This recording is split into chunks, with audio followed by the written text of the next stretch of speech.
You didn't give this text message to me. You don't know where this came from. Do you know where I got this? No. Mr. Jones, did you know that 12 days ago,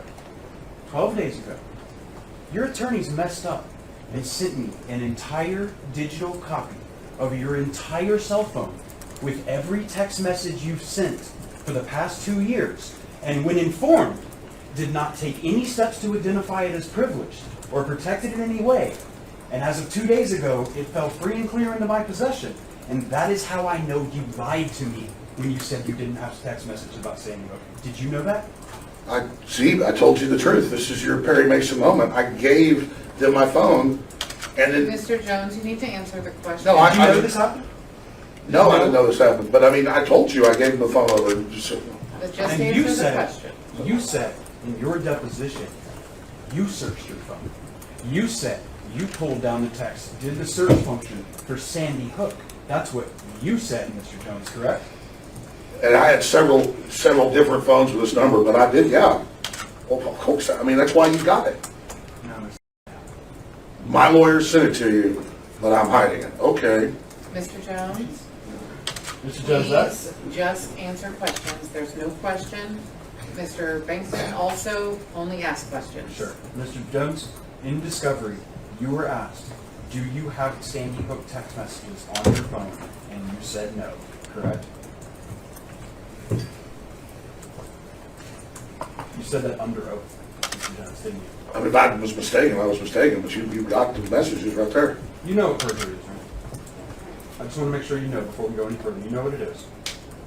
Yes, I do. I mean, I'm not a tech guy. I told you, I gave in my testimony the phone to the lawyers before, whatever, and so you got my phone, but we didn't give it to you. No, Mr. Jones. One more time.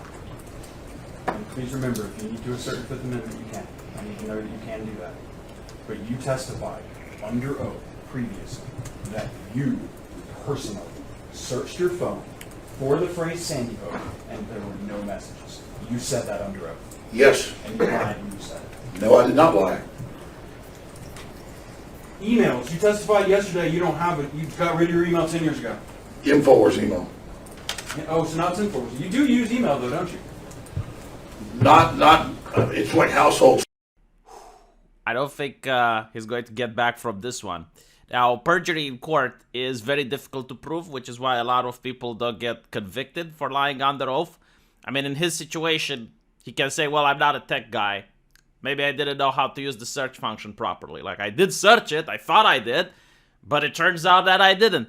The problem is, however, that this is completely ruining your credibility in front of the jury. And, yeah, it doesn't look good. Now, this is the second time that he got in trouble over discovery. The first time, he had to hand over the emails which he received to the judge. And apparently, some people sent him child pornography in order to get him in trouble, I assume. But he never opened those emails. And the court experts did account to this, that the emails weren't open. But the media started making articles after articles at the time saying that Alex Jones is involved with CP. Alex Jones is dabbling into all of that. You know, Alex Jones sent to the judge images of naked children. And what's interesting is that Facebook considers him a hate agent. So anything that you say which is positive or neutral towards him, or at least at the time, would get you a ban. So you had like all the journalists like posting all of these inflammatory titles, and if anyone tried to actually explain what happened, to say the correct course of events, it's like, well, he was asked in discovery, like he had to give those emails. He received them, but he never opened them, so he had no idea what's inside. Like if you say that, you got banned from social media. So that is the first time he got in trouble over discovery. Now, his own lawyer, whether due to malice or incompetence, gave Alex's entire phone to the opposition defense team, which contained emails and a lot more than the judge originally asked for. And more importantly, contradicted what Alex said under oath. So he's in a big legal trouble now, and apparently the January 6th committee wants to have access to that phone as well. Possibly they want to charge him with more. So it's not a good time for Alex. Now, of course, the media is writing articles saying about Alex making around $800,000 per day in 2018. Now, for me, a simple Romanian over here in Eastern Europe, it seems like a lot of money. But I don't know how much it is, because I would have to compare it to how much CNN makes per day, how much MSNBC makes per day. Like, I need to check the market so I can know whether or not this is a lot or very little. Because I don't know why they keep bringing it up. I mean, I see the media using this as a headline, and I'm like, okay, so you want me to be informed? Well, if you want me to be informed, then tell me about the market. Tell me about how other media organizations were making money during the same time period, so I can know if it's a lot or very little. This is a tactic that journalists do all the time. They will say like, well, the government has spent $10 billion on blah, blah, blah. And it's like, okay, so how much is $10 billion for the government spending on blah, blah, blah? Like, compared to what? Like, right? It matters. But anyway, right, so he would have to pay $100 million if he loses the defamation trial, which, from what I looked at, isn't going his way.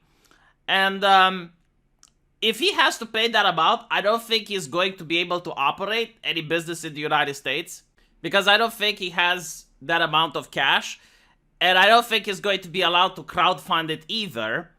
Actually, I don't think, even if he were to crowdfund it, I don't think he would manage to raise that amount. So unless he manages to settle, or at this point, I don't think he's going to persuade the jury of his side of the argument. Watching a couple of clips from the trial, there's absolutely no way of that. Regardless how you feel about Alex Jones, like I'm telling you from watching that, there is little to no possible way that the jury is going to rule in favor of Alex. And I know that a lot of people on the internet were rooting for him, but what I'm telling you is that you haven't seen the trial. Like, you haven't watched the clips. Again, watch the clips, watch the trial, and you tell me if you are a member of the jury, if you were to rule in his favor. And I think like his facial expression, his demeanor, his body language probably knows that. So unless he gets to have to pay less than 100 million, or like he manages to settle, then I don't see how he will be able to keep operating a business in the United States.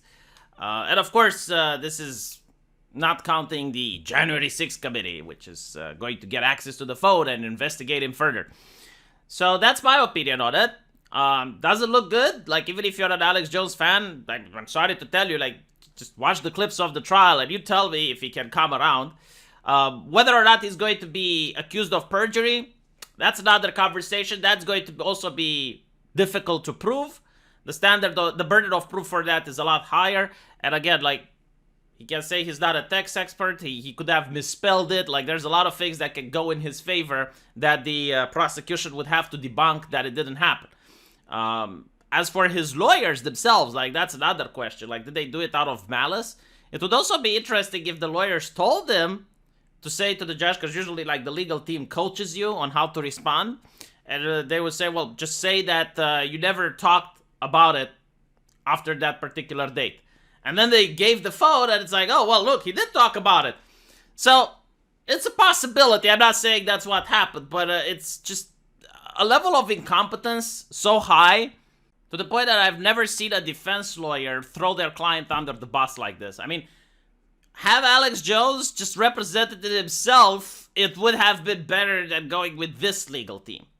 I mean, I don't even know if his lawyer is still going to have a job after this. Like, if anyone is going to want to hire that person, this is huge. Again, if this was a corporation, like imagine Coca-Cola going against Pepsi, and like the lawyer from Coca-Cola would just send all of the company secrets over to the opposition, even though they didn't have to. Like, that's kind of what happened here.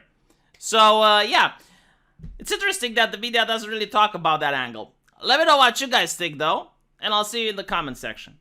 Take care.